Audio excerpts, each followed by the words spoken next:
আমি অনেক ধরনের মানুষ দেখছি, কিন্তু তোর মতন এমন মানুষ আমি আর কখনো দেখিনি।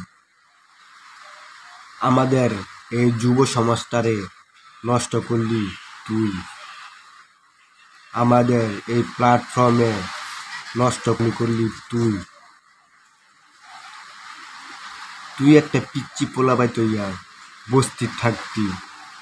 তোর বাপ মার কোনো ঠিকানা নাই। হ্যাঁ, আর তুই বড় বড় কথা বলছ টক সূত্র আইসা। আরে মামুন, তরে বলছি তুই যখন টিকটক করতি, হ্যাঁ, ওই লাইলা 2-3টা সংসার ছাইরা তোর কাছে আসছে। তুই টাকার লোভে তোর মার মতন বয়সের মহিলাকে তুই বিয়ে করছ, 2-3 বছর সংসার করছ। সংসার কইরা তুই এখন মহিলাকে ডাস্টবিনে ছুঁড়ে ফেলাইছ। সেদিন আবার তুই বেডির বাড়িতে গিয়া তুই বেডিতে যাহাতা বলছ, মুখ খারাপ করছ।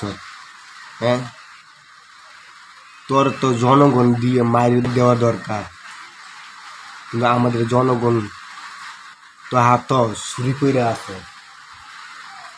তুই এই সমাজটাকে নষ্ট করছ, তুই এই যুব সমাজটাকে নষ্ট করছ, এই প্ল্যাটফর্মটা নষ্ট করছ। হ্যাঁ, তোর বয়স কত রে? আর ওই মহিলার বয়স কত?